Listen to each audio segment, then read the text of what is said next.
इस प्रोग्राम के प्रायोजक हैं कब्ज, एसिडिटी और गैस को करे कायम, कायम चूर्ण। और कायम टैबलेट।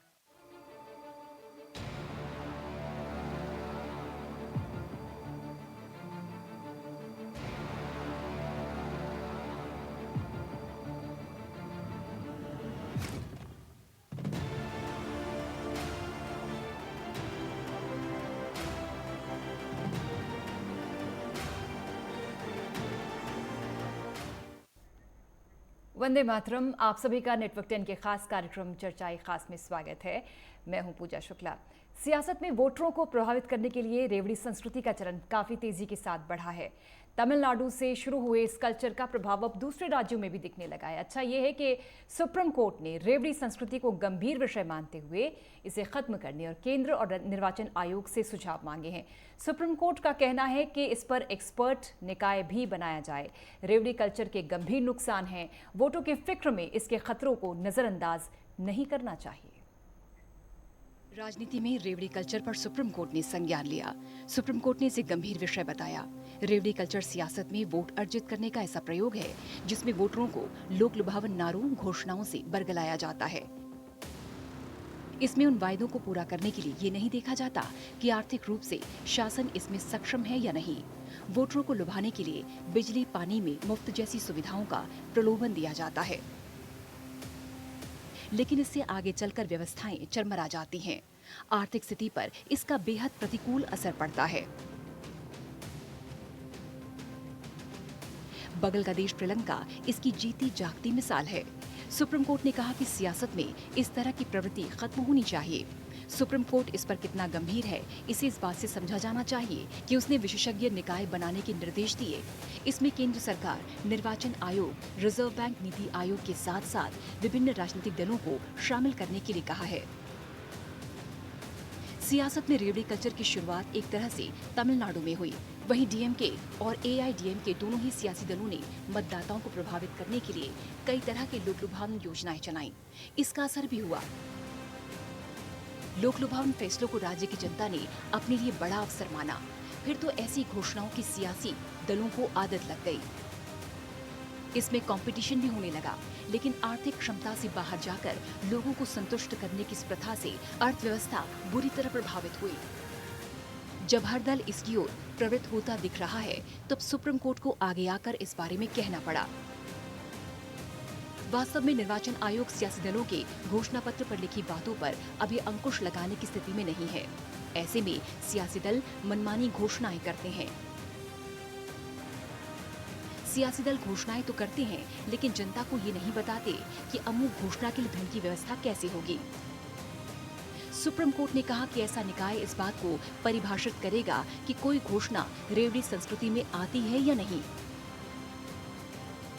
चुनावी लाभ के लिए आमदनी से कहीं ज्यादा खर्च के आर्थिक सिद्धांत का खामियाजा ही नहीं भुगता जाता। ये लोगों को मुफ्तखोर बनाता है। इसलिए देर सबेर सियासी दलों को इससे बाहर आना ही होगा। रेवड़ी कल्चर किसी समाज को गतिशील, रचनात्मक नहीं बनाता, न ही आर्थिक रूप से सबल करता है। चुनावी वायदे लोक लुभावन पर नहीं, जन कल्याण पर केंद्रित होनी चाहिए। Desk report, network 10। तो सुप्रीम कोर्ट ने एक बेहद गंभीर विषय की ओर ध्यान खींचा है। वास्तव में सियासी दलों को केवल वोट की नियत से आर्थिक नीतियां तय नहीं करनी चाहिए। इसी पर चर्चा एक खास, आज हमारे साथ एक खास पैनल मौजूद है। पीयूष पंत जी, वरिष्ठ पत्रकार हमारे साथ, अनिरुद्ध शर्मा, बीजेपी नेता हमारे साथ, टीना करमवीर जुड़ी हैं, कांग्रेस नेता, और डॉक्टर गुरमीत सिंह, वरिष्ठ पत्रकार हमारे साथ जुड़ गए हैं। आप चारों का बहुत बहुत स्वागत है। लेकिन सबसे पहले पीयूष पंत जी, आपके पास आते हुए, क्या फ्री के लॉलीपॉप में हमारा लोकतंत्र फंस गया है जो सुप्रीम संज्ञान लिया गया? देखिए, निश्चित रूप से एक आप कहें कि क्या नाम, बिल्कुल एक तरीके से जो है कि कंपटीशन चल निकला था हर पॉलिटिकल पार्टी के बीच में कि मुफ्त की चीज़ें, रेवड़ियाँ बांटने के लिए चुनाव के पहले।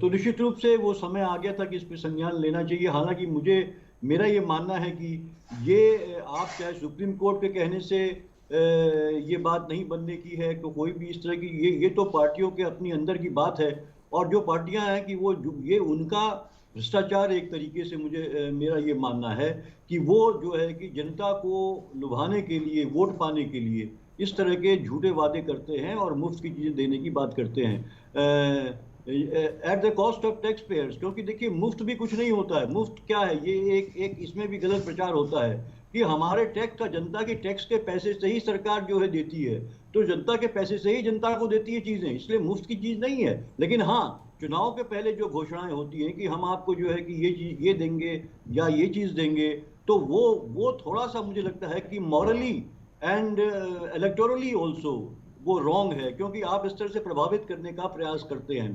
तो मैं सस्ती चीज़ें देना जनता को ये मानता हूँ गलत नहीं है, क्योंकि सब्सिडी मिलनी चाहिए जनता को, क्योंकि जनता के टैक्स से ही आप उसको राहत दे रहे हैं। आप सरकार कहीं और से पैसा नहीं लाती है, किसी की जेब से नहीं लाती है, सरकार जनता से टैक्स लेती है, तभी उसको राहत देती है। तो राहत देना चाहिए, एकदम से मुफ्त नहीं करना चाहिए। हाँ, जो गरीब तबके हैं उनको राहत निश्चित रूप से सरकार को चाहे किसी भी पार्टी की सरकार हो, उसको पहुंचानी चाहिए। और सब्सिडी देना, क्योंकि एक कल्याणकारी जब राज्य होता है जो जनता की भलाई के लिए काम करता है और जनता से जो है कर की उगाही करता है जनता से, तो निश्चित रूप से जनता को लाभ देने का उसका कर्तव्य बनता है।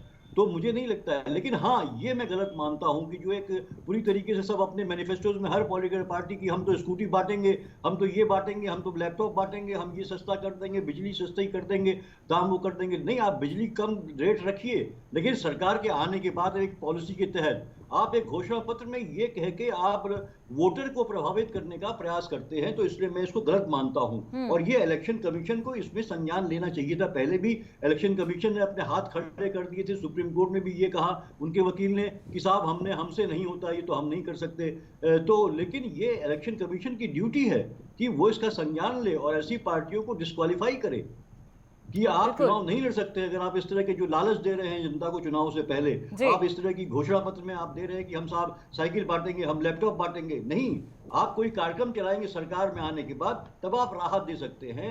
उसमें आप देखिए जो है मिड डे जो मील योजना है, ये सब एक गरीबों को राहत देने की योजनाएं हैं जो सरकार आने पे आप करते हैं। लेकिन सरकार बनाने से पहले आप चुनाव के पहले जो घोषणाएं करते हैं मुफ्त का बांटने की, मुझे लगता है वो गलत है और उस पर नकेल कसी जानी चाहिए। ठीक, डॉक्टर गुरमीत सिंह, आपके पास आते हुए ये बहुत वैलिड पॉइंट है जो पीयूष पंत जी ने उठाया।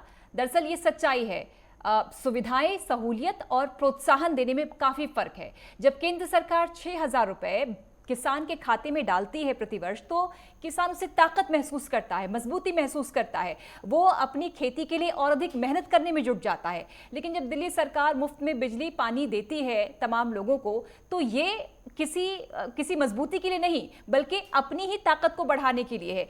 यह है मुफ्तखोरी योजना का खेल।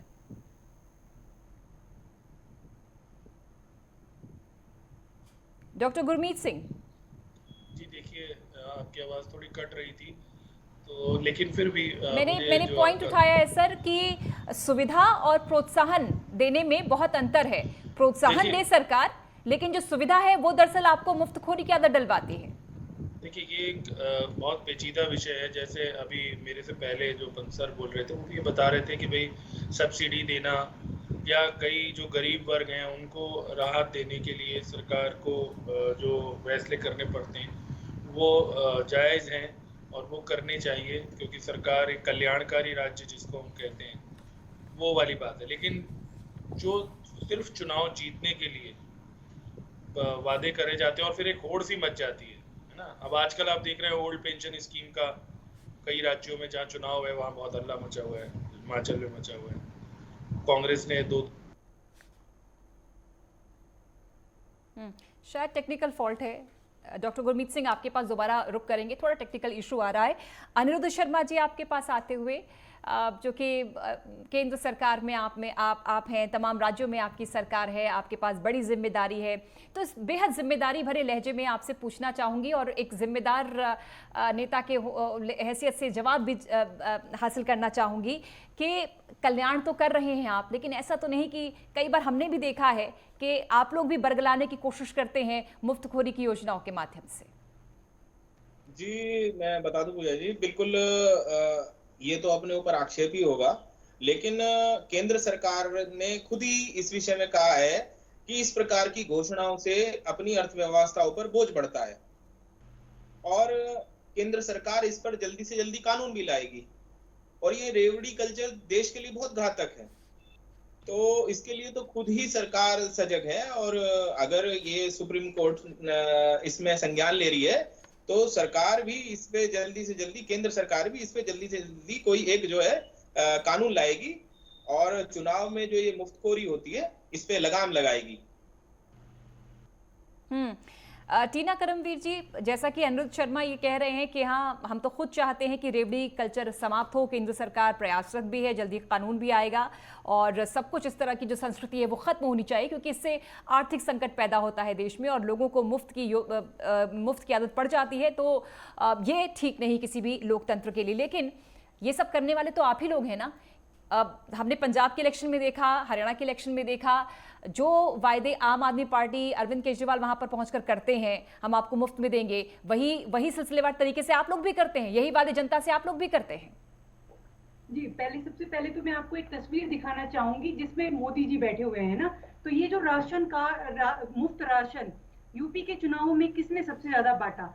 जो एक समय में मैं बताना चाहती हूँ 56 लाख कर्ज था देश के ऊपर 2014 में, वो आज 139 लाख करोड़ कर्ज जो देश के ऊपर पड़ा हुआ है, उस पर तो ये बात नहीं करेंगे। ये स्टार्ट कर रहे हैं रेवड़ी कल्चर, तो ये तो जनता का एकदम मजाक उड़ा रहे हैं। ये क्या कम का एडवर्टाइजमेंट करते हैं? पैसा किसका खर्च कर रहे हैं? इनको ये तो विकास के नाम पर आए थे ना, और ये तो दे रहे थे कि हम लोग तो 15 लाख देंगे। वो 15 लाख किसके अकाउंट में आएगी हमें भी बता दीजिए।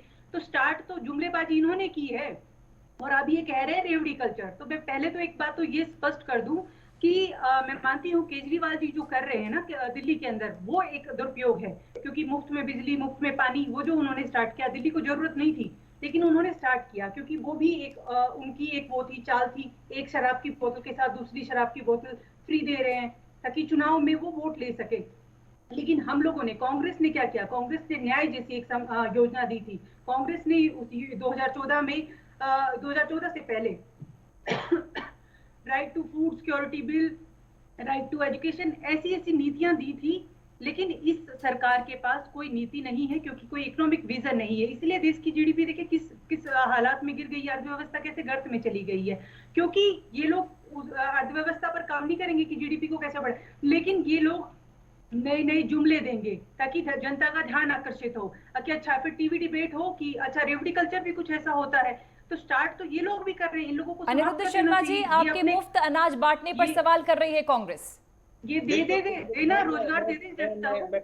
डिग्री लेके बैठे हैं लेकिन नौकरियां नहीं है उनके पास, तो दे ये नौकरियां। अनुशासित हैं थोड़ा सा, जब ये अपना विषय रख लेंगे तो मैं अपनी बात कहूंगा। नहीं, वो तस्वीर दिखा रही हैं और मोदी जी की तस्वीर है और वो सवाल उठा रही हैं कि आप तो बात कर रहे हैं कि केंद्र सरकार जल्द से जल्द ये कानून लाए ताकि रेवड़ी संस्कृति खत्म हो, लेकिन मुफ्त राशन बांटने वाली योजना क्या है?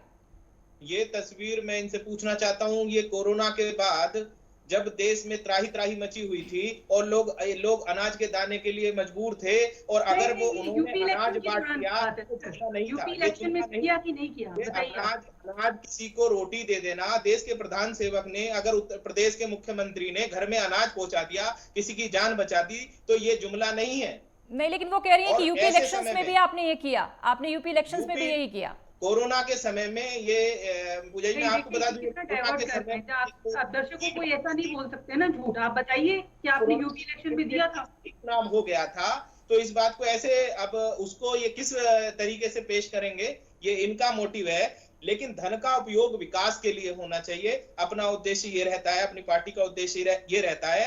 और ये तो जो रेवड़ियां होती हैं चुनाव में मुफ्तखोरी, ये घातक है और ये रिश्वतखोरी की तरह है। और इसमें सबसे ज्यादा मैं पूजा जी आपको बता दूं, एक सवाल है, केजरीवाल गैंग जो है सवाल है, जो ग्लोबल हंगर इंडेक्स की जो रिपोर्ट है उसमें 101वें स्थान पर है। क्या कर रहे हैं आप लोग?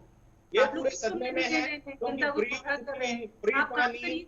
करने के लिए बिठाया गया था, हर चीज फ्री में देना है, लोग लुभावन वादे करने हैं और फिर उसके बाद जनता को खरीद लेना है और उसके बाद जो करना है इनको करना होता है। लेकिन भारतीय जनता पार्टी अपनी नीति पे, अपने विकास पे विश्वास रखते हुए कार्य करती है। जी डॉक्टर गुरमीत सिंह, अगर आप तक आवाज पहुंच रही है मेरी तो आप जरा रिएक्शन दे दें।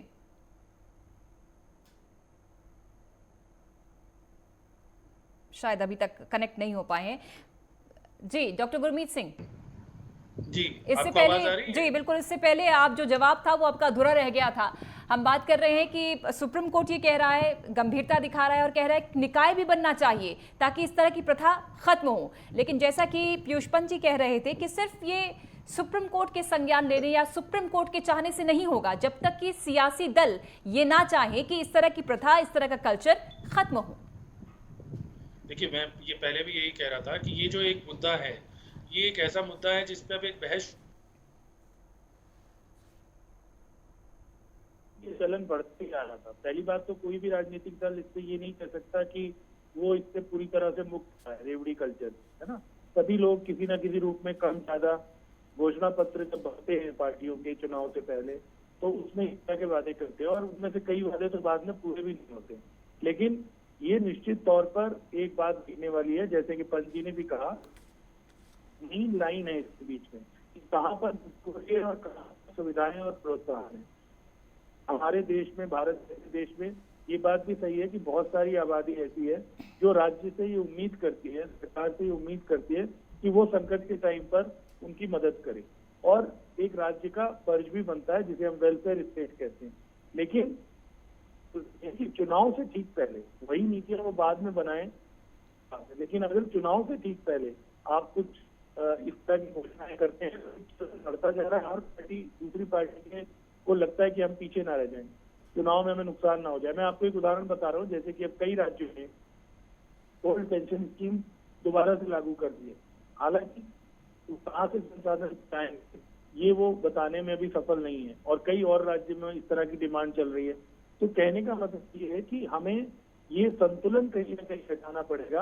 और आपने ठीक कहा कि राजनीतिक दल ये सोचना चाहिए कि जनता के लिए अच्छा क्या है लॉन्ग रन में, ना कि जनता को अभी फिलहाल सुन के क्या अच्छा लगेगा, या और जनता को भी ये सोचना पड़ेगा कि वो जो बातें हैं इनसे थोड़ा सा वो भी विचार करें, जिससे कि राजनीति, अगर जनता इनके झांकों में ना, या जनता इनके ये जो होड़ है इससे इनके जब फैसला करे वोट देने का, तो वो इन चीजों को आधार ना बनाए, तो वो भी अपने आप निरुत्साहित होंगे। उनको जब ये लगेगा ये करके भी कोई फायदा नहीं है, तो वो उस तरह के काम नहीं करेंगे। कुछ राज्यों में ऐसा हुआ भी है जहाँ पर जो मुख्यमंत्री हैं, जो और हैं, उन लोगों ने एक दृढ़ इच्छा शक्ति दिखाई है और वहां पर भी जनता ने उसका एक्सेप्ट किया है। लेकिन मैंने जैसे कहा, ये बहस अगर चली है तो ये अच्छी बात है, क्योंकि अल्टीमेटली देश को नुकसान होता है, तो देश को नुकसान होता है। हाँ, पीयूष पंत जी, मुझे जहां तक याद है शुरुआत में किसानों की कर्ज माफी का सिलसिला शुरू हुआ था, तभी लगता था कि किसान जो कि दबे कुचले हैं, आय कम है, कभी फसल बर्बाद हो रही है, तो इससे अच्छा कि किसान खुदकुशी करें, उन्हें ताकत देने के लिए, मजबूती देने के लिए किसानों की कर्ज माफी, और पूरे देश ने इसका स्वागत किया था। लेकिन धीरे धीरे शायद ये सिलसिला और बदलता चला गया और मुफ्त उपहारों का प्रचलन शुरू हो गया। निश्चित रूप से देखिए, जहां तक किसानों को जो है कि जो राशि देने की बात है, तो निश्चित रूप से जो किसानी है वो बड़ी अनिश्चित है। देखिए, वो पूरे मौसम पे निर्भर होती है। किसान मेहनत करता है, बीज लगाता है, महंगे बीज लाता है, खाद लाता है, पानी की सिंचाई की व्यवस्था करता है, उसके लिए पैसा देता है, और उसके बाद अगर सूखा पड़ जाए या ओलावृष्टि हो जाए या अधिक पानी बरस जाए तो उसकी फसल बर्बाद हो जाती है। ऐसे में किसान का जीवन बहुत मुश्किल हो जाता है, और जो उसने लोन लिया होता है उसको चुकाना मुश्किल होता है। इसलिए उसको राहत देना तो बहुत ज़रूरी होता है। और किसी भी तबके को, अगर कोई भी तबका संकट में फंसता है तो उसकी सरकार का एक कर्तव्य होता है कि वो राहत उसको दे। लेकिन देखिए, हो क्या रहा है कि एक तो ये बात हो रही है कि हर पार्टी जो है बड़ी बड़ी बातें करके सारी चीज़ें मुफ्त में देने के घोषणा कर देती चुनाव के बाद, और चुनाव के बाद जब सत्ता में आ जाती हैं तो कहीं इम्प्लीमेंटेशन होता दिखाई नहीं देता है उसका। एक तरह से ये धोखा है, एक तरह से लालच के अलावा धोखा भी है। एक बार तो आप लालच दे रहे हैं प्रभावित करने के लिए, दोबारा जब आप सत्ता में आ रहे हैं तो वो चीज़ पूरी नहीं कर रहे हैं, तो धोखा दे रहे हैं आप जनता के साथ। तो ये बात जनता को भी समझनी होगी, और पॉलिटिकल पार्टीज पे ये अंकुश लगाना बहुत जरूरी है कि कम से कम घोषणा पत्र में बहुत सारी चीज़ों का नहीं, हाँ ये बताएं कि हमारी शिक्षा नीति ऐसी होगी, सस्ती शिक्षा उपलब्ध करवाएंगे, हम सस्ती स्वास्थ्य सेवाएं उपलब्ध कराएंगे, और उसमें कैटेगराइज हम कर देंगे, जो अति गरीब है उसके लिए बहुत ही सस्ती रहेगी सेवा रहेगी या मुफ्त सेवा रहेगी, ये आप बताइए। लेकिन हम स्कूटी देंगे, हम लैपटॉप देंगे, हम फोन देंगे, हम ये करेंगे, हम तीर्थ यात्रा मुफ्त में करवाएंगे, ये सब चीजें जो है वहां पे आप देखिए, जो जो जो पार्टियां कहती है तीर्थ यात्रा करवाएंगे, वही पार्टी की सरकार अब जो केंद्र में है, वो जो है उसने जो है कि सीनियर सिटीजन्स का जो किराए में जो रिबेट मिलती है, उनको जो सब्सिडी मिलती है, उसको रिफ्यूज कर दिया है सब्सिडी देने से के लिए। जबकि एक वरिष्ठ नागरिक के लिए दिक्कतें होती हैं आने जाने में, उसके आय के साधन कम हो जाते हैं, सिर्फ पेंशन पे निर्भर होता है वो। तो इस तरह की उल्टे काम भी हो रहे हैं। और वहीं पे कॉर्पोरेट जगत के बड़े बड़े जो इंडस्ट्रिस्ट हैं, ये देखिए, ये आप हम सबके सामने आंकड़े हैं, एनपीए जिस तरह से बढ़ रहा है, पिछली सरकार में था उससे ज्यादा इस सरकार के कार्यकाल में बढ़ गया है। और बड़े बड़े इंडस्ट्रीज को जो है जिस तरह से कर्ज माफ किया जा रहा है, तो किसानों की तो बात छोड़ दीजिए, बड़े बड़े इनको देखे, और जब आम आदमी की बात आती है तो आपको सब्सिडी देने में जो है बड़ा कष्ट होता है। अभी भारतीय जनता पार्टी के प्रवक्ता कह रहे थे कि नहीं, ये तो एक है कि आर्थिक बोझ पड़ता है। अरे आर्थिक बोझ नहीं पड़ता है जब आपके यहाँ एनपीए बढ़ता जा रहा है, जब इंडस्ट्रीज जो है आपके लोन लेके चुकाते नहीं है, जब अडानी जो है उस पर जो है कि अभी जो है जो कम से कम 2.5 लाख करोड़ का जो कर्जा बाकी है, फिर भी वो और जो है कि वो लोन मांग रहा है स्टेट बैंक से। तो ये क्या है? आप जो बड़े बड़े लोगों को तो कर्ज माफ कर देते हैं, तो वो वहां पे बोझ नहीं पड़ता। अनिरुद्ध शर्मा जी, बहुत ही तीखा सवाल और बहुत ही गंभीर विषय जो अभी बात पीयूष पंत जी कह रहे हैं, आपका रिएक्शन? जी मैं सुन रहा था। बिल्कुल, आरोप प्रत्यारोप कुछ भी लगा सकते हैं, लेकिन जो 60 साल में गहरे गहरे गड्ढे खोदे गए हैं उनको भरने में कुछ तो समय लगेगा ही। और नहीं, आरोप प्रत्यारोप नहीं है अनिरुद्ध जी, आरोप प्रत्यारोप नहीं है।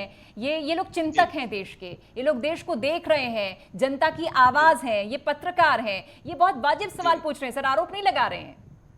जी तो मेरा कहना तो यही है कि जब केंद्र सरकार ने कल बोला है कि मुफ्त घोषणाओं से व्यवस्थाओं पे जो असर पड़ता है उसके लिए हम लोग तैयार हैं, और इस पर जो कानून लाना है वो कानून लाया जाएगा, और आदर्श आचार संहिता का जो अपमान होता है वो नहीं होना चाहिए, और उसके लिए वो लोग तैयार है। वो कह भी रहे हैं जिन पार्टीज का जो है, जो ये सब पार्टीज करती हैं, उनका चिन्ह भी जब्त कर लेना चाहिए और उनकी राजनीतिक मान्यता भी, पंजीकरण भी रद्द कर देना चाहिए। टीना करमवीर जी। देखिए, ये ऐसा कर रहे हैं ना कि जो व्यापारी हैं, उद्योगपति हैं, उनका तो खजाना भर रहे हैं, और जो गरीब जनता है उनका इस तरीके से खिल्ली उड़ा रहे हैं, मजाक बना रहे हैं उनको तो आपको सुविधाएं देनी चाहिए थी, उनको सब्सिडी देनी चाहिए थी, अफर्मेटिव एक्शन के तहत उनको देना, लेकिन ये सब चीजें नहीं करेंगे। ये क्या कर रहे हैं? ये देखिए, विजय माल्या को पैसे देके भगा देंगे, अडानी को इतना माफ कर देंगे उनका कर्ज, लेकिन सुनिए, विजय माल्या को लोन उसको केंद्र में सरकार कितनी दिया पता नहीं लीजिएगा। प्रवक्ता बैठे हैं, लाभार्थी शब्द किसने दिया चुनाव के समय में? ये शब्द मोदी जी ने दिया। और दूसरी बात, मैं वही बता रहा हूँ, 60 साल अमित शाह जी कहते हैं कि ये जो हम लोग जो चुनाव में जो मैनिफेस्टो में जो बोलते हैं, जो घोषणाएं करते हैं, वो तो सब जुमले होते हैं, चुनाव के बाद कौन याद रखता है? लेकिन चुनाव के बाद जनता याद रखती है, और जनता अब इनको 2024 में सबक भी दे देगी कि भारतीय जनता पार्टी अगर धन का उपयोग करती है तो प्रदेश के विकास के लिए, देश के विकास के लिए करती है। मैं एक बात बताना पे विश्वास रखती नहीं है, मनमोहन सिंह ने बहुत बातों पे विश्वास रखती नहीं है, रेवड़ी बांटकर युवाओं का भविष्य बर्बाद करती नहीं है। जो ये, और मैं तो युवाओं से आह्वान करना चाहता हूँ कि रेवड़ी गैंग से सावधान रहना चाहिए। 2% जीडीपी गिर गई, तब मोदी जी क्या बोल रहे थे सदन में कि मनमोहन सिंह तो रेनकोट पहन कर नहाते हैं। आप नेताओं का तो मजाक बना देंगे, लेकिन देश की अर्थव्यवस्था जो गर्त में गई है उस पर ध्यान नहीं देंगे। और अब जब सुप्रीम कोर्ट ने कह दिया कि ठीक है, इस पे एक कमेटी बैठेगी, अब ये क्या करेंगे? ये कहेंगे कि नहीं, हम लोग, मेरा साफ साफ ये कहना है कांग्रेस पार्टी का कि एडवर्टाइजमेंट पे इतना पैसा ना खर्च करें, और जिस तरीके से ये तस्वीरें लगा कर मोदी जी की शो कर रहे हैं कि हमने ये काम किया, आप काम कीजिए ना, जनता आपको देखेगी। दिल्ली का ऐसा कोई पुल बता दो जिसपे केजरीवाल की फोटो ना हो, या उससे पहले कहीं शीला दीक्षित की फोटो ना लगी हो। क्या किया था आपने उनके लिए? आप तो कह रहे थे कि कोविड में डेथ नहीं हुई है, और अब आप इस तरीके के बहानेबाजी कर रहे हैं। बस मेरा इनको एक सलाह ये है कि देश में जो बेरोजगारी दर है 7.8, क्योंकि युवाओं के पास, मैंने पहले कहा, डिग्री है लेकिन नौकरी नहीं है, उन पर ज्यादा ध्यान देना चाहिए इनको। और हर एक भाषण में इनको ये कहना चाहिए कि अब हमारे पास, क्योंकि 8 साल तो इनके पास, इन्होंने ऐसे ही खर्च कर दिए, अब इनके पास 2 साल बचे हैं, उसमें जितना काम कर सकते हैं करिए ना, इसमें दूसरों पे ठीकरा क्यों फोड़ रहे हैं? डॉक्टर गुरमीत सिंह, आईना तो सब एक दूसरे को दिखा रहे हैं, लेकिन मुफ्तखोरी का हथकंडा सभी आजमा रहे हैं। मैंने पहले ही कहा कि नेताओं को सबसे अधिक चिंता चुनाव के समय में होती है कि किसी भी तरह से बाई हुकर क्रूक साम दाम दंड भेद जैसे कहते हैं, किसी भी तरह से सत्ता में आ जाए, और उस लालच में वो लोग इस चलन को बढ़ावा देते हैं। उन्हें लगता है कि इस तरह से करके वो सत्ता में आ जाएंगे, और हर बार चुनाव से पहले इस तरह का चलन बढ़ता जा रहा है। तभी मैंने कहा कि, और अब क्योंकि जैसे श्रीलंका हमारा पड़ोसी राज्य है, वहाँ इस तरह के हालात बने, तो उसके बाद कुछ लोगों ने चिंता जताई, कुछ अर्थशास्त्रियों ने भी चिंता जताई, और अब सुप्रीम कोर्ट भी इसमें बहस कर रहा है। तो मुझे लगता है कि बहस के बाद कुछ ना कुछ अगर निकलता है, कुछ ना कुछ, अगर मान लीजिए, देखिए पहले भी तो चुनाव आयोग ने बहुत सारे सुधार किए। शेषन साहब से पहले चुनाव किस तरह से होते थे और अब किस तरह से होते हैं, तो अगर इतना परिवर्तन उसमें हो सकता है। आज आप जानती हैं कि ठीक है, अभी भी बहुत खर्चा होता है, लेकिन ये आप मानेंगे कि अब चुनाव पहले की तुलना में जिस तरह से पहले बूथ कैप्चरिंग होती थी और चीजें होती थी, वो कम हुई। तो हम ये उम्मीद कर सकते हैं कि कुछ ना कुछ ऐसा रास्ता निकले जो कि एक संतुलित रास्ता हो। जी डॉक्टर गुरमीत सिंह, बिल्कुल, थोड़ा सा एक ब्रेक का वक्त हो गया है चूंकि, और बहुत ही अहम ये मसला, गंभीर ये मसला, और कहते हैं कि अगर आप खुद संभलना चाहते हैं तो अपने पड़ोसी को देखिए। और श्रीलंका में जो कुछ घटा है वो एक नज़ीर पेश कर रहा है कि मुफ्तखोरी से बचने की बेहद ज़रूरत है। चर्चाएं खास जारी है, फिलहाल एक छोटा सा ब्रेक, जल्द हाजिर हो रहे हैं।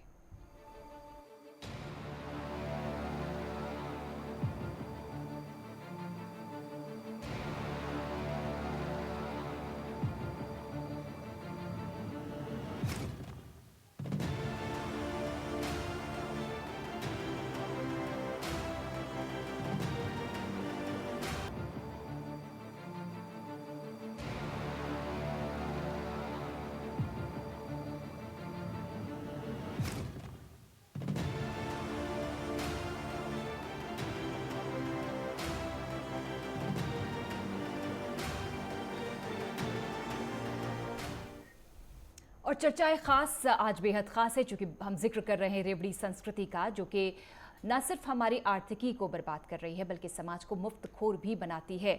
अनिरुद्ध शर्मा जी, अगर आपको कल्याण करना है, आप कल्याणकारी सरकार बनना चाहते हैं, तो लोगों को अच्छी सस्ती शिक्षा दीजिए, अच्छा अस्पताल, सस्ता अस्पताल दीजिए, वरिष्ठ नागरिकों को सहूलियत दीजिए, लेकिन फ्री की पॉलिटिक्स, जो मुफ्तखोरी की पॉलिटिक्स है, जो सियासत है, उससे बचिए।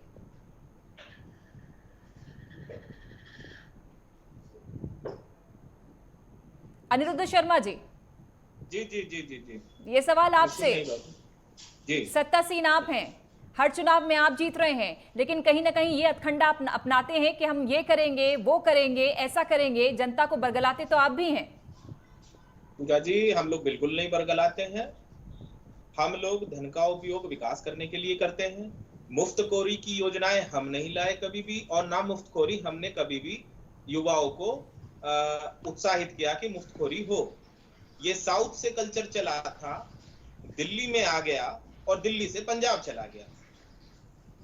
तो ये कल्चर कभी भारतीय जनता पार्टी के ना तो मैनिफेस्टो में था, ना कभी होगा। हाँ, गरीब, दलित, किसान, उनके लिए अगर उनके विकास के लिए कुछ हो सकता है तो वो समय होने पर दिया जाता है। और केंद्र सरकार ने तो तय कर लिया है कि इन जो ये घोषणाएं चुनाव के समय पे जितनी भी मुफ्तखोरी की घोषणाएं होती हैं, इनसे व्यवस्थाओं पे असर पड़ता है। उसके लिए अगर इन लोगों को कुछ भी करना हो, NITI Aayog, RBI, finance commission, सब लोगों की बुला के एक विपक्ष के भी दल बैठ जाएं, अन्य हितधारक जो लोग हो सकते हैं सब लोग बैठ जाएं, कमेटी बना ले और उस पर जो होना चाहिए चुनाव आयोग समीक्षा कर ले। लेकिन मैं पूजा जी फिर कहूंगा, एक गैंग जो है इससे सदमे में आ गया है, जो सिर्फ और सिर्फ आता ही इसलिए था चुनावों में कि मुफ्तखोरी कुछ कर देगा और मुफ्तखोरी के दम पे सत्ता के अंदर आकर बैठ जाएगा, और फिर उसके बाद जो उसे मलाई चाटनी है चाटेगा।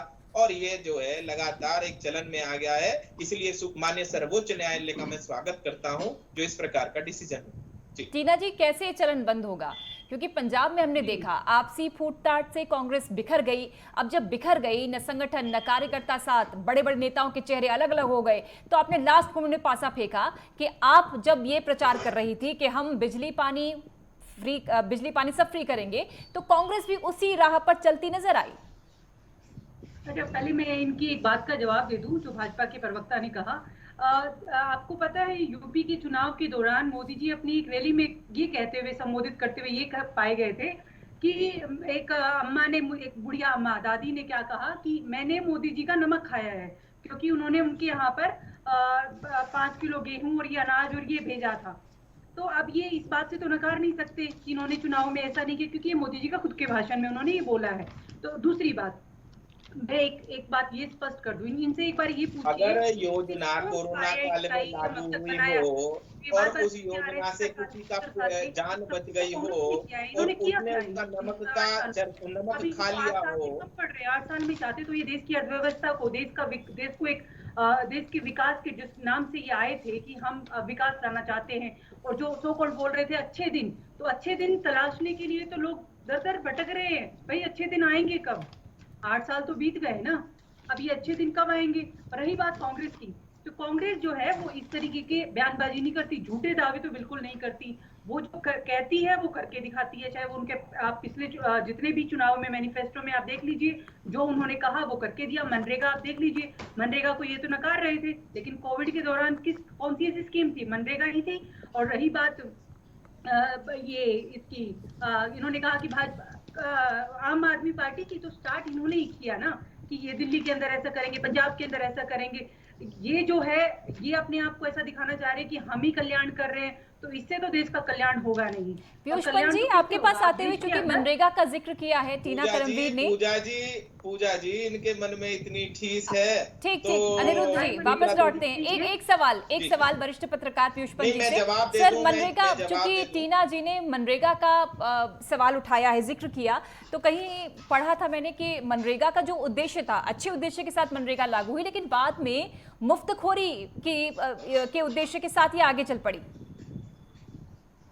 नहीं, देखिए पूजा जी, ये मनरेगा तो ये एक नीतिगत जो है कार्यक्रम है, और ये जो है कि उनको मजदूरी उपलब्ध करवाना है जिनको मजदूरी नहीं मिल रही है गांव में, खासकर गांव में जो है, तो ये उससे जुड़ा हुआ है। इसमें कोई ये नहीं है कि मुफ्त का नहीं है। ये जो है कि मजदूर को अपने काम के बदले मिल रहा है, उसको मुफ्त में कुछ नहीं मिल रहा है, वो मजदूरी कर रहा। और ये बहुत ही कारगर जो है एक योजना थी, जो हमने देखा कि जो है कि पेंडेमिक के टाइम में जब है इसका बहुत जो है लोगों को फ़ायदा मिला। जो गरीब लोग थे, जो किसानी काम में लगे थे, जो मजदूर थे, उनको काफ़ी फ़ायदा मिला। लेकिन वही सरकार ने इसको बढ़ाया भी पैसा, लेकिन अब सरकार लगातार कटौती करती चली जा रही है। इसमें तो कटौती करने का सवाल ही नहीं उठता, क्योंकि ये सब मैंने जैसे आपसे पहले भी कहा कि कुछ ऐसे कार्यक्रम होते हैं जो सरकार को देने ही होते हैं, सब्सिडी देनी ही पड़ती है। वो गरीब तबके को जो है ऊपर उठाने के लिए ये उसका कर्तव्य बनता है। और ये मैंने आपसे पहले भी कहा कि सरकार अपनी जेब से नहीं देती है, सरकार या तो जो वो जनता के टैक्स से लेती है और कमी पड़ती है तो कर्ज लेती है। लेकिन सरकार और कहाँ खर्चा कर रही है, जैसे मैंने आपसे कहा कि अमीरों को तो बहुत ज़्यादा मुफ्त में कर्ज माफ़ी दे रही है, वहाँ पे बड़े बड़े कर्ज दिए जा रहे हैं, उनको माफ़ कर दिया जा रहा है, उनसे उगाही नहीं हो रही है। तो ये भी हमें देखना होगा कि पैसा कहाँ जा रहा है हमारा, किसके पास जा रहा है और किसका पैसा काटा जा रहा है। तो मनरेगा तो बहुत महत्वपूर्ण है, और मनरेगा जो है कि, लेकिन मनरेगा में डॉक्टर गुरमीत सिंह, बीच में ऐसी खबरें कई बार आई कि मनरेगा का भी बहुत मिसयूज हुआ है। जिनका नाम पता चढ़ा मनरेगा पर, वो काम करने आए नहीं, बैठे बैठे उन्हें घर पे पैसे मिले। देखिए, वो तो घोटाले भारतवर्ष में तरह तरह के होते हैं। आप जानते हैं, पेंशन जा रही है लोगों की और लोग जीवित ही नहीं है, उनके नाम पे पेंशन जा रही है। तो बहुत हद तक ये कहा जाता है कि जो डायरेक्ट ट्रांसफ़र की पॉलिसी है उसके कारण इन समस्याओं का निदान हो सकता है। और आप जानते हैं, वो तो कांग्रेस के जो प्रधानमंत्री थे राजीव गांधी, उन्होंने भी एक बार, उनका बहुत चर्चित स्टेटमेंट था जब उन्होंने कहा कि अगर दिल्ली से 1 रुपये चलता है तो 10 पैसा जाके गांव तक पहुंचता है। तो बीच में नेचुरली जो दलाली और जो करप्शन है वो तो एक बहुत बड़ा मुद्दा है, जिसकी तरफ अभी पंत साहब भी कह रहे थे कि जो बड़े इंडस्ट्रियलिस्ट हैं, जो और लोग हैं जो तमाम लोन लेते हैं और तब तो ये कई, मैंने जैसे बताया, ये इस समस्या के बहुत सारे पहलू हैं। मैं तो केवल इतना कहना, देखिए अभी मैं आपको एक उदाहरण देता हूँ। हमारे यहाँ चंडीगढ़ में पीजीआई एक बड़ा हेल्थ इंस्टीट्यूट है, वहाँ पर पंजाब के जो कर्मचारी हैं उनको मुफ्त इलाज की सुविधा मिलती है, जिसके बदले में पंजाब सरकार पीजीआई को बाद में कंपनसेट करती है। वो पैसा पंजाब सरकार ने बहुत सालों से नहीं दिया, तो पीजीआई ने अभी कल परसों ये खबर थी अखबारों में कि पीजीआई ने कह दिया कि जब हम इलाज नहीं करेंगे क्योंकि पंजाब पैसा नहीं दे रही है। तो ऐसे तमाम मामले आप देख सकते हैं, क्योंकि राज्यों की जो स्थिति है वो तो खस्ता हाल है। उसके बावजूद चाहे, अच्छा दूसरा ये होता है जब एक बार आप सुविधा दे, आप मान लीजिए बुढ़ापा पेंशन है या और तमाम चीज़ें हैं, एक बार जब आप किसी को सुविधा देना शुरू कर देते हैं फिर वापस करना बहुत मुश्किल होता है। और उसमें फिर यही होता है कि इस तरह की स्थितियाँ हो जाती हैं कि कई महीनों तक जाएगी नहीं पेंशन, बहुत जगह से ऐसी कंप्लेंट आती है। तो जो मैं आपको कहने की कोशिश कर रहा हूँ वो ये है कि मेरा सिर्फ इतना मानना है कि अगर इस मुद्दे पे चर्चा हुई है, शुरू हुई है, तो ये ठीक है। अगर इसमें मैंने ये बिल्कुल नहीं कहा कि सारी चीज़ों को आप मुफ्तखोरी मान सकते हैं या ये बहुत आसान होगा या घोटाले जो हैं वो इसमें जिम्मेदार नहीं है। घोटाले क्या, सरकारों के जो खर्च हैं अपने आप में वो बहुत बड़े हैं। कई बार ये कहा जाता है कि अगर वो कम हो तो बहुत राहत मिल सकती है जनता को। जिस तरह से हमारे ब्यूरोक्रेसी बिहेव करती है, जिस तरह से हमारे पॉलिटिशियन बिहेव करते हैं, जिस तरह से उनको और सुविधाएं दी गई हैं, यात्राओं की सुविधाएं दी पंजाब सरकार ने आते ही जिस तरह से जो विधायकों की पेंशन थी, पूर्व विधायकों की पेंशन, उसको एक कर दिया समेटकर, उसकी काफी तारीफ हुई नेचुरली, क्योंकि ऐसा लोगों को लगा कि भाई जो कर्मचारी हैं सरकारी उनकी तो 2004 के बाद पेंशन रही नहीं, और उसके लिए बहुत जगह लोग स्ट्रगल भी कर रहे हैं। और एमएलए पे वो रूल लागू क्यों नहीं किया गया, तो उनके लिए अलग। तो उन्होंने जब इसको कटौती की, और कई एमएलए ऐसे हैं जिनकी कई टर्म है, 7-7, 8-8 टर्म है, और वो वैसे भी समृद्ध हैं, उसके बावजूद उनकी पेंशन लगी हुई थी। तो इसलिए लोगों ने उस बात की, जैसे आपने कहा, सराहना की कि भाई आप एक ही पेंशन ले सकते हैं एक टाइम पे, वो भी कोई ख़त्म नहीं की, फिर भी उसकी सराहना हुई। लेकिन मैं कह रहा हूँ ये जब तक एक बड़े स्तर पर एक विजन नहीं आएगा, जब तक हमारे देश में राज्यों में भी केंद्र में भी विजनरी लीडर नहीं आएंगे जो दूरदर्शिता होगी, जो लॉन्ग रन में देश का भविष्य सोचेंगे और एक कल्चर, कार्य संस्कृति विकसित करेंगे जिसमें ईमानदारी, पारदर्शिता और जैसे मैंने कहा कि लोगों के लिए अच्छा है क्या, वो जरूरी, वो देखा जाए, ना कि ये देखा जाए कि उनको अच्छा लग क्या रहा है ना। आप कई बार दवाई देते हैं तो ये जुमला तो इस्तेमाल करते हैं नेता लोग भी कि जी कड़वी दवाई देनी जरूरी है, ये वो, जब वो कोई सहूलियत, लेकिन एक्चुअल में अगर वो ये सोचेंगे कि हाँ हमने कुछ भी हो जाए, अगर हमें राजनीतिक नुकसान भी होता है तो हम, लेकिन ऐसा फैसला नहीं करेंगे जो लोगों के हित में नहीं है लॉन्ग रन में। इतना साहस अनफॉर्चुनेटली नेता दिखा नहीं पाते, क्योंकि चुनाव एक ऐसी चीज है कि उनको ये लगता है कि बस किसी भी कीमत पे हमें चुनाव जीतना ही। अनिरुद्ध शर्मा जी, बहुत ही अहम और ये विचारणीय पॉइंट उठाया है सर ने। चूंकि आप लोग पिछले काफ़ी समय से लगातार सत्ता में बने हुए हैं और पार्टी विद डिफरेंस आपने हमेशा अपनी पॉलिसी बनाई है, तो क्या वो कदम उठाएंगे आप लोग, क्या वो संकल्प लेंगे कि हाँ इस तरह की संस्कृति, इस तरह कल्चर जो हमारी अर्थव्यवस्था को कमज़ोर कर रही है, लोगों को मुफ्तखोरी की आदत से बचाने के लिए, क्या कोई ऐसा संकल्प, क्या ऐसे कदम आप लोग उठाने के लिए तैयार हैं? बिल्कुल पूजा जी, जितनी भी ये इस प्रकार की घोषणाएं हैं, इस प्रकार की घोषणाओं पे लगाम लगनी चाहिए, हम उसके लिए संकल्पबद्ध हैं। और पिछली सरकारों ने अगर इतनी अच्छी योजनाएं लाई थी तो जनता ने उन्हें नकार क्यों दिया था? और इतनी वो एकदम घोटालों की सरकार हो गई थी, इतने घोटाले थे, मैं घोटाले लेते, अगर कोई नाम गिनाना शुरू कर दूं ना तो मैं जो है एक समय बीत जाएगा मेरे पास और वो घोटालों के नाम पूरे नहीं होंगे। तो वो सब कागजों में काम होते थे। अगर मैं इन्हीं सरकारों की योजनाओं को बताऊं, जैसे अभी इन्होंने एक नाम लिया था और वो कितनी घोटाले की शिकार हुई, लेकिन आप इसी का देख लीजिए, उत्तर प्रदेश सरकार, उत्तर प्रदेश में चाहे पूरे भारतवर्ष में आज कौशल विकास केंद्र खुले हुए हैं। दीनदयाल उपाध्याय ग्रामीण कौशल्य योजनाओं के हिसाब से पहले बच्चे को काबिल करा जाता है उसके पैरों पे, और उसके बाद उसको रोजगार परक बनाया जाता है, उसको रोजगार दिया जाता है, वो जिससे कि अपनी दुकान खोल ले, अपने घर के लिए 2 पैसे कमा ले। ऐसी पता नहीं कितनी योजनाएं, ओटीपी, ओटीओपी, 1 डिस्ट्रिक्ट 1 प्रोडक्ट, उसमें भी 1 डिस्ट्रिक्ट 1 प्रोडक्ट एक। जब मैं इन कांग्रेस प्रवक्ता जी की बात सुन रहा था तो उनको भी उसमें रखना चाहिए कि कम से कम दूसरे की बात सुन ले। वन डिस्ट्रिक्ट वन प्रोडक्ट, एक जिले के अंदर एक उत्पाद बनता है, उस उत्पाद में वहां के लोगों को कितना इंटरेस्ट होता है, उसमें वो वहां पे नया नया रोजगार पैदा होता है। और इसके लिए जो है आज पिछली सरकारों ने कोई काम नहीं किया था, लेकिन भारतीय जनता पार्टी की, चाहे वो प्रदेश की सरकार हो चाहे वो केंद्र की सरकार हो, उसमें वो लोग काम कर रहे हैं और मजबूती से काम कर रहे हैं। और जनता उनको, युवा उनके साथ है, जनता उनके साथ है। तभी 2014 से लेकर के अभी तक लगातार जनता ने उन्हें सर आंखों पर बैठा रखा है। और उत्तर प्रदेश भी आप देख चुके हैं, और आगने वाले चार प्रदेशों का चुनाव भी आप देखना जोरदार तरीके से, और 24 का चुनाव भी हम लोग टीना जी, लोगों को मजबूत बनाइए, उन्हें सबल बनाइए, ताकत दीजिए। लेकिन मुफ्तखोरी की आदत से हर दल को ये चाहिए, ये संकल्प लेना चाहिए कि लोगों को सक्षम बनाएं, सुविधाएं दें, सहूलियत दें, प्रोत्साहित करें, लेकिन मुफ्तखोरी की आदत ना लगवाएं।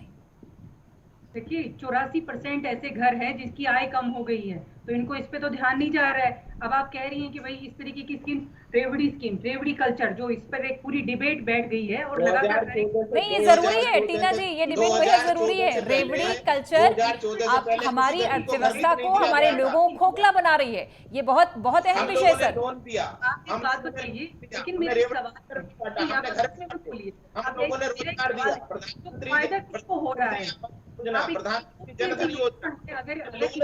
भोजन चला दिया है, भोजन जा रहा है, तो देश की अर्थव्यवस्था क्या है? पहले हमारे प्रधानमंत्री 2014 से पहले हमारे देश का, अदरवाइज ग्लोबल हंगर इंडेक्स में कैसे भारत 101वें स्थान पर चला गया? सवाल तो पूछना चाहिए आपको। बदलाव नहीं है, बेरोजगारी, भुखमरी, महंगाई कैसे बढ़ गई है? आप उज्ज्वला योजना की इतनी बड़ी बड़ी स्कीम्स बनाते हैं। भाजपा देखिए एक इवेंट मैनेजमेंट एक कंपनी है, भाजपा कोई पार्टी नहीं है, जो ऐसी स्कीम्स लेके आती है कि हम उज्ज्वला योजना, इवेंट मैनेजमेंट किसने करा है 2014 से पहले? जनता को बिल्कुल बहुत अच्छे से पता है। 2014 से पहले इवेंट मैनेजमेंट का पैसा किसके, 2 रुपए में बंगला कौन खरीद लेता था? पत्नी के नाम भी बंगला ले लिया करते थे, और फिर उसके बाद आज की स्थिति उन लोगों की पता है। कर रहे थे वो अच्छे दिन दिखाने भी चाहिए ना। और एक बात, इनकी एक बात का, मैं जैसे इन्होंने कहा कि बहुत सारे भ्रष्टाचार, आप ईडी को स्वतंत्र कर दीजिए, सबसे ज्यादा घोटाले जो है भाजपा सरकार में पाए जाएंगे, भाजपा सरकार के नेताओं के छापे सबसे ज्यादा पड़ जाएंगे अगर इनके एक छूट दे दे तो। और दूसरी बात मैं इनको बता दूं, जो ये शौचालय और बहुत सारी ऐसी स्कीम्स लेकर आए हैं, इनका हुआ क्या? इनका फायदा किसको मिला? किसी को कोई फायदा नहीं मिला, लेकिन इन्होंने लॉन्च इस प्रकार की कि जनता का ध्यान आकर्षित हुआ।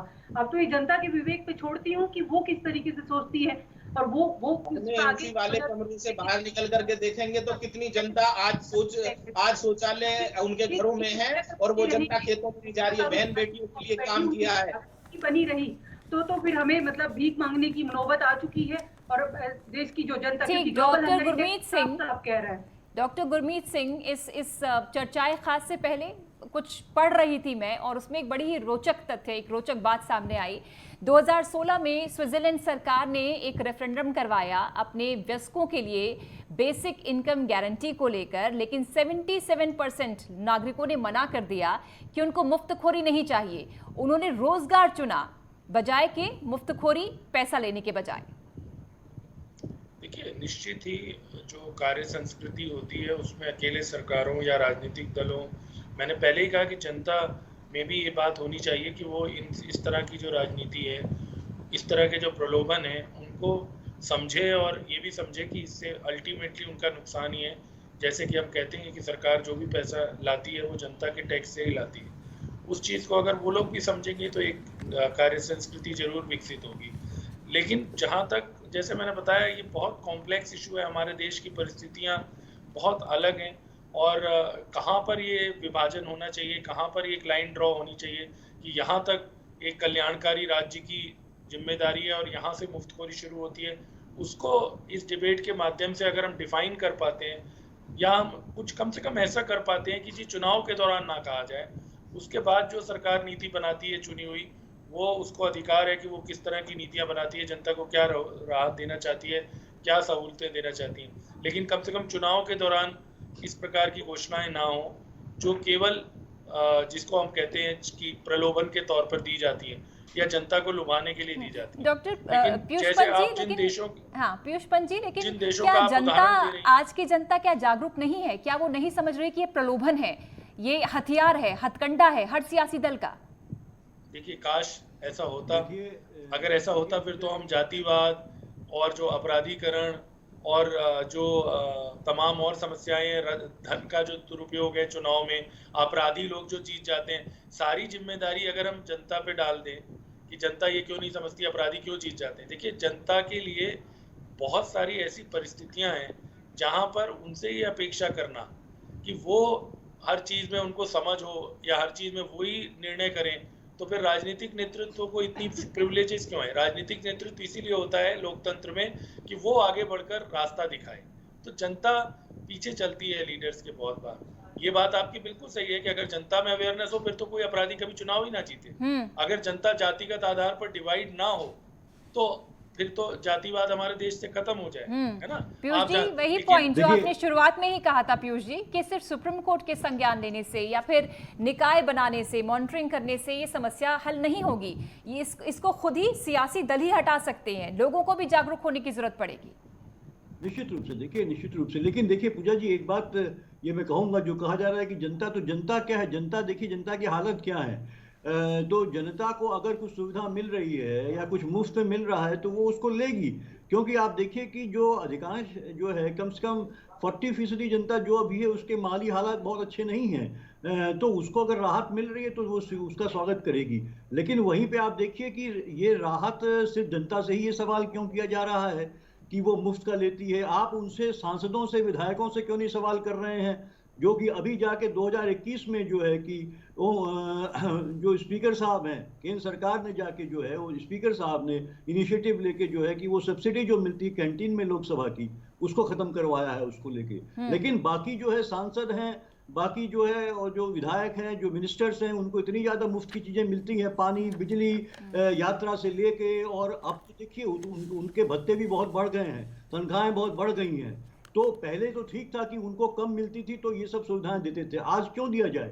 तो मेरा सवाल ये भी है पूजा जी कि सिर्फ जनता, आम जनता पे क्यों सवाल उठा रहे हैं आप? सवाल ये उठाइए कि जो हमारे नेता हैं, जो हमारे शासक हैं, वो इतनी सुविधाएं क्यों ले रहे हैं? वो क्या पहले उनको नहीं छोड़ना चाहिए? पहले उनका ही कर्तव्य बनता है कि आप छोड़िए। अनिरुद्ध जी, नजीर पेश आप लोगों को करनी होगी। अनिरुद्ध जी और टीना जी, नजीर तो आप ही लोग पेश करेंगे। बिल्कुल बिल्कुल बिल्कुल, हम लोग तैयार हैं और माने सर्वोच्च न्यायालय के इसका स्वागत करते हैं निर्णय का। और तो अपना एक कमेटी बने, NITI Aayog, RBI, finance commission, Bharat सरकार, विपक्षी दल और अन्य हितधारक जो भी हो इसमें, वो सब लोग इसमें आए और इस आदर्श आचार संहिता का कैसे पालन हो उसकी हम लोग चिंता करें। टीना जी, सिर्फ बातों से बात नहीं बनेगी, करके भी दिखाना होगा।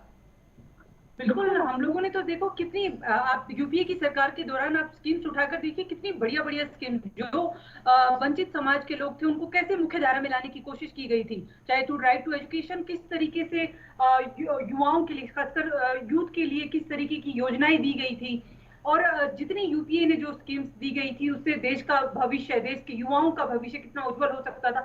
लेकिन इन लोगों ने जिस तरीके से जनता को गुमराह किया और झांसे में लेने की कोशिश की, उसका खामियाजा सबको भुगतना पड़ रहा है। और इसी वजह से आप देखिए अग्निवीरों की पेंशन किस तरीके से उन लोगों ने आंदोलन किया था। तो ये भी समझने की जरूरत है, जो सत्तारूढ़ पार्टी है उसको ज्यादा समझने की जरूरत है, क्योंकि हम तो अपना काम बेखूबी कर रहे हैं। और अब 2024 के बाद चलिए, आपको दोनों को ही बहुत बहुत शुभकामनाएं इन पंक्तियों के साथ के आप लोग देश को मजबूत करने, लोगों को मजबूत करने के लिए लगातार योजना लाएंगे। बहुत बहुत शुक्रिया आप चारों का ही जुड़ने के लिए। पीयूष पंत जी, अनिरुद्ध शर्मा जी, टीना कर्मवीर और डॉक्टर गुरमीत सिंह, आप चारों खास मेहमान का बहुत बहुत शुक्रिया चर्चाए खास में जुड़ने के लिए।